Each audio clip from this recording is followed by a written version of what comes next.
네, 오늘은 사순절 네 번째 주일이 되었습니다. 이제 이번 주부터 사순절 23일 차가 되는데요.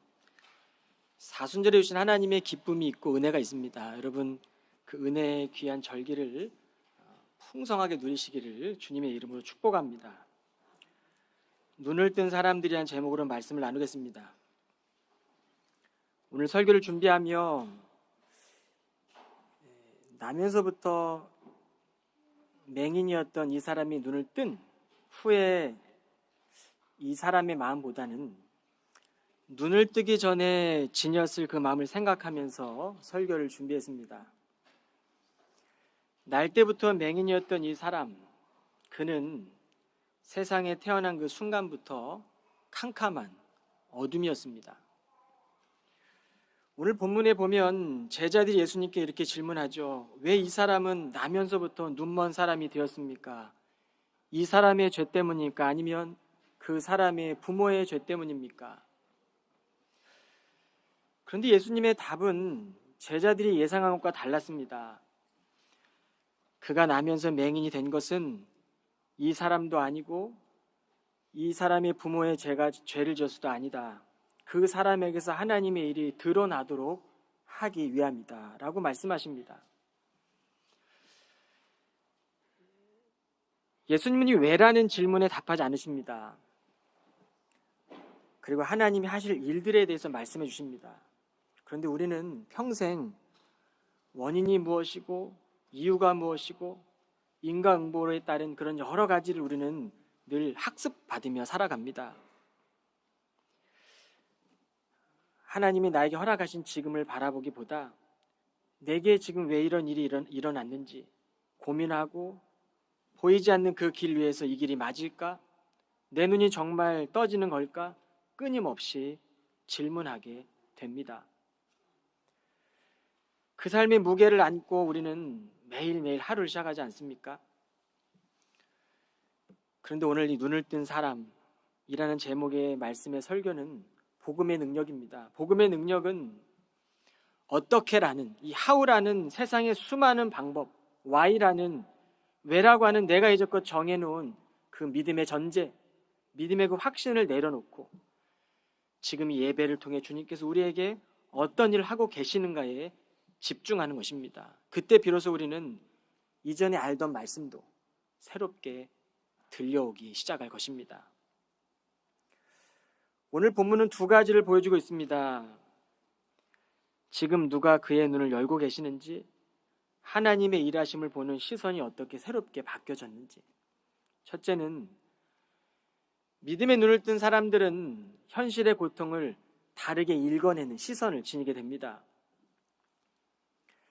맹인은 자신의 삶이 그 당시의 통념처럼 죄의 결과라고 생각하고 살았을지도 모르겠습니다. 그렇다면 보지 못했던 시력보다 그 사회적 통념, 이 어둠의 생각이 그를 더 무겁게 짓눌렀을 것입니다. 그렇다면 예수님이 하나님의 일이 드러나도록 하기 위함이다 라고 말씀하신 것은 그가 이제 눈을 뜨고 세상을 보기 전에 먼저 내가 들어야 할 것이 있다라고 말씀하시는 거예요. 평생을 앞을 보지 못했던 사람이 그 말씀에 순종하며 보이지 않는 길을 따라 실로암으로 갑니다. 무엇이 그를 움직이게 했을까? 지금 그는 보여서 간 것이 아닙니다. 눈이 떠지지 않았지만 말씀 붙들고 걸어갑니다. 주석에 보면 그 거리가 한 500m 정도 된다고 하는데 아마 눈을 뜨지 못했던 이 장님은 더듬더듬 지팡이로 길을 의지하며 걸어갔을 것입니다.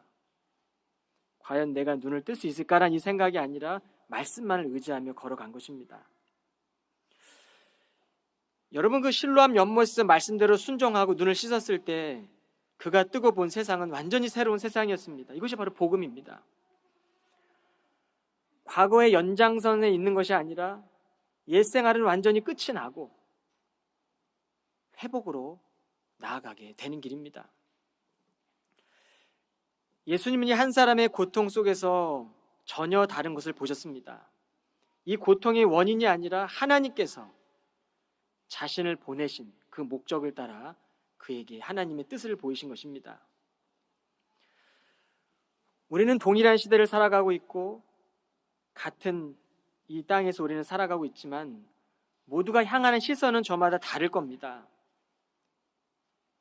눈이 열리기 전에는 왜 내게 이런 일이 일어났을까? 아픈 사람 옆에서 왜 저렇게 됐을까를 묻습니다. 제자들도 그랬습니다. 배우려고 물었을 수도 있고 정말 하나님의 뜻이 무엇인지 물었을 수도 있을 겁니다. 그런데 우리가 눈을 뜬 형제들은 목적이 이끄는 삶을 살아가는 겁니다. 내 삶을 통해 이 일을 행하시는 분이 누구신지에 대해서 우리는 주목하는 삶입니다. 어떠한 상황 속에서 하나님이 하신 일을 보는 사람들은 끝까지 걸어갑니다. 주님이 이미 행하신 일들이기 때문에 그렇고 그 선하신 뜻이 이미 이루어졌기 때문에 과거는 끊어내고 미래의 성찰과 하나님의 일들을 우리는 현재에 살아내는 겁니다. 이미 그 뜻은 이루어졌습니다. 그리고 우리는 그 뜻에 따라 우리는 성취하는 삶을 살아내는 것입니다. 그렇다면 지금 우리에게 주어진 상황을 우리는 어떻게 해석하고 있습니까? 사도 바울은 유대교에 열심히 있었던 종교인이었습니다. 그런데 그가 예수 그리스도를 만난 후에 그의 삶의 목적이 완전히 달라졌습니다. 종교적인 열심에서 그리스도를 위한 삶으로 완전히 바뀐 겁니다. 그가 쓴 서신들을 보면 죽음을 앞두고 쓴 편지의 고백들만 보아도 이제 사도 바울에게는 죽음과 삶이 놓인 상황 속에서 나는 예수를 위하여 온전히 살아내야 하는 그 사명을 받아들이고 걸어갑니다. 그러므로 바울에게는 삶도 죽음도 모든 순간이 하나님께서 일하시는 자리가 됐습니다. 여러분, 주님께서 함께 하신다는 것은 이처럼 상황을 다르게 해석해내는 힘입니다. 여러분, 그러므로 이 복음은 결코 가볍거나 얕지 않습니다.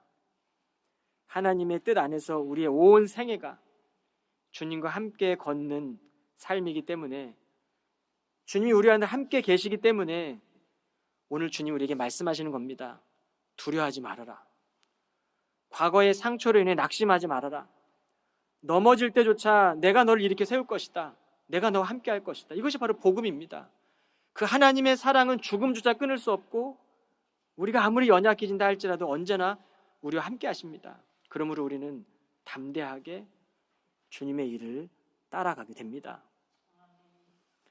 1914년도 미국의 이 찬송 신이었던 루퍼스 맥데니엘 목사가 아들을 잃었습니다. 아버지로서 아들을 잃었을 때 그 감당할 수 없는 슬픔은 이 땅에서 경험하는 가장 깊은 슬픔이지 않았겠습니까? 그런데 그 깊은 어둠의 한복판에서 루퍼스 맥데니엘은 믿음의 고백을 하면서 이 찬송의 시를 지었습니다. 주 예수 내 마음에 들어와 계신 후 변하여 새 사람 되고 내가 늘 바라던 참빛을 찾음도 주 예수 내 마음에 오심. 4절에 가서는 이렇습니다.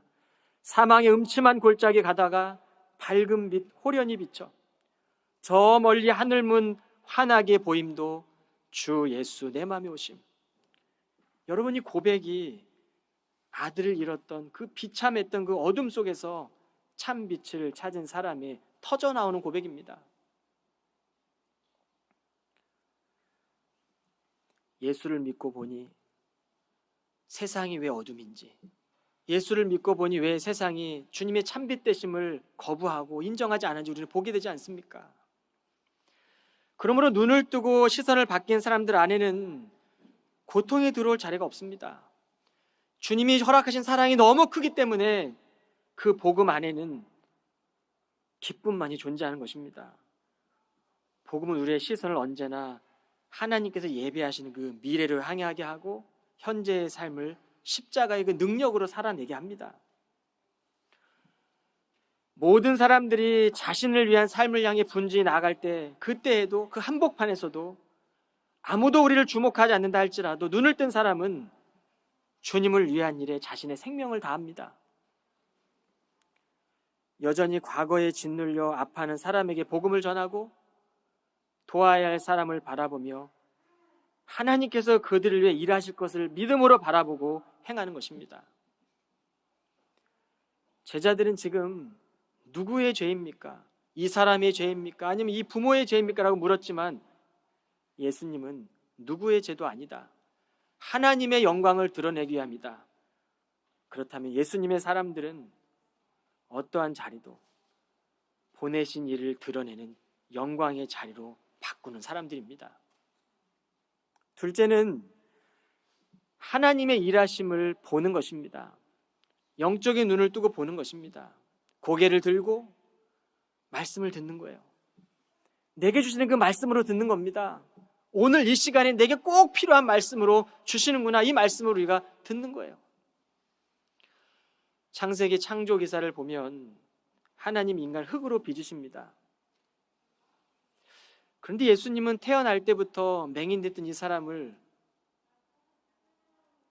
흙이 침을 뱉어서 진흙을 만들어서 그 눈에 비비세요. 아마 이 사람은 불편할 수도 있을 겁니다. 도대체 왜 내 눈에 이 진흙을 바를까? 그것도 침을 뱉어서. 근데 예수님의 이 행위는 하나님께서 창조하신, 이 태어날 때부터 결핍을 가진 이 사람을 새롭게 보게 하시는 창조의 제 명령이었고 제 창조의 은혜의 사건입니다.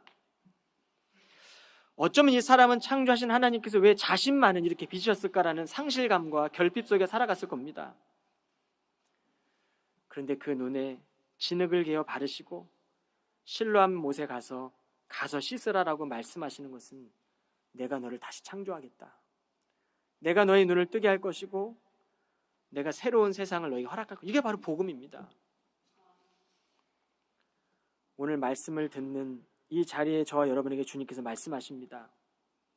너는 실로암 못에 가서 내 눈을 씻으라. 아무도 알아주지 않는 길을 걸어가고 있을 때에도 주님 말씀하십니다. 내 눈을 실로암 못에 가서 씻으라. 보이지 않는 길, 들리지 않는 길에서 주님 말씀 하나 붙들고 살아갈 때 끊임없이 찾아오는 낙심과 우리를 두렵게 하는 일들 앞에서 주님께서 말씀하시는 거예요. 내 눈을 말씀 붙들고 실로암 연못에 가서 씻으라. 여러분, 그저 한 걸음 한 걸음 순종하며 걸어갈 때 그 안에서 하나님의 일하심 우리는 보게 됩니다. 그런데 요한복음 9장의 말씀을 끝까지 우리가 묵상하다 보면 오늘 본문 말씀 이후에 맹인께서 하신 이 하나님의 놀라운 일을 본 사람들의 반응이 엇갈렸습니다. 바리새인들은 그의 부모를 부릅니다. 이 눈을 뜬 사람이 당신들의 아들이 맞느냐라고 묻습니다. 낱낱이 캐묻습니다. 하나님의 일하심 앞에서도 예수님이 하신 일들과 그 말씀이 불편하게 들려오고 자신들의 그 확신 때문에 오히려 너희에게 맹인이라고, 지금 우리가 맹인이라고 하냐고 반문하고 있어요. 예수님께.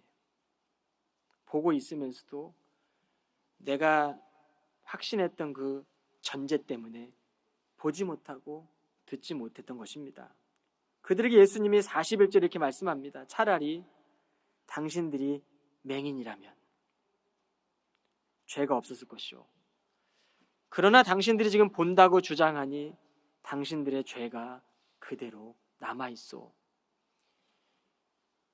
여러분, 이게 우리들의 모습이에요. 평생 믿음 생활하면서 믿음 있는 척, 확신하는 척, 정답을 다 찾은 것 척 하면서 걸어갈 때 우리는 지금 오늘 내게 하시는 그 하나님의 새로운 은혜가 우리 안에 놓치게 되는 거예요. 성 어거스틴, 우리가 성자라고 부르는 어거스틴은 자신의 옛 자아와 씨름하며 이렇게 고백했습니다. 늦었습니다. 너무나 늦게야 당신을 사랑했습니다.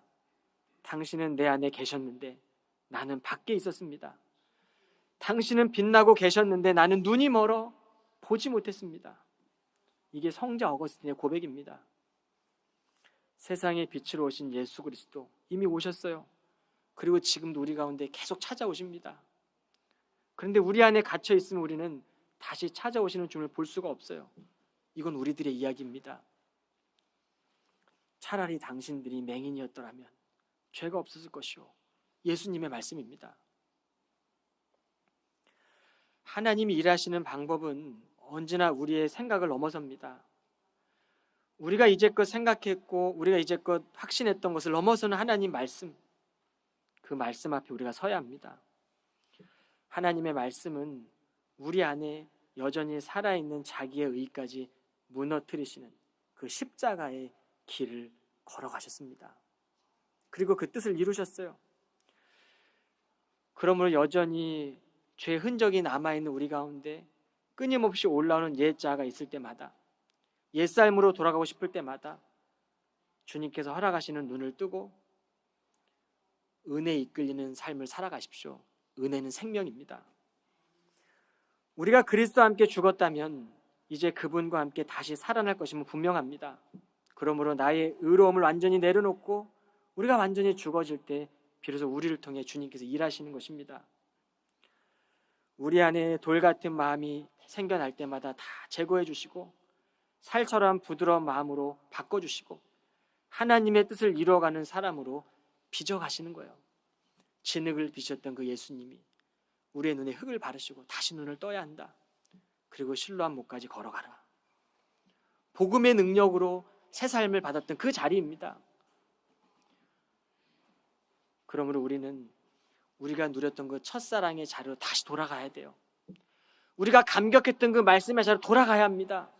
우리가 있어야 될 곳은 실패의 자리가 아닙니다. 넘어진 자리가 아니라 우리를 일으켜주시고 우리에게 눈을 뜨게 하셨던 그 주님의 그 말씀의 자리로 우리는 다시 돌아가야 합니다.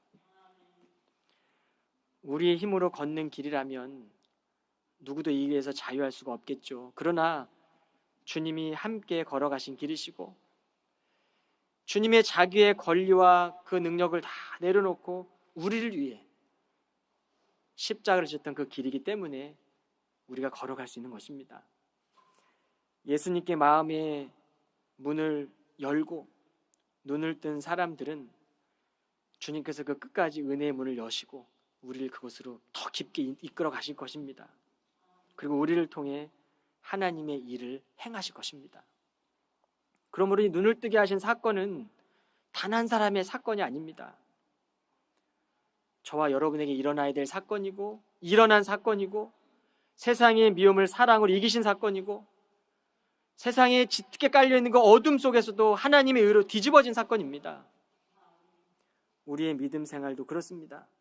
잘 믿고 제대로 살아내려고 하면 할수록 내가 붙잡고 있는 것이 흔들릴 때가 있습니다.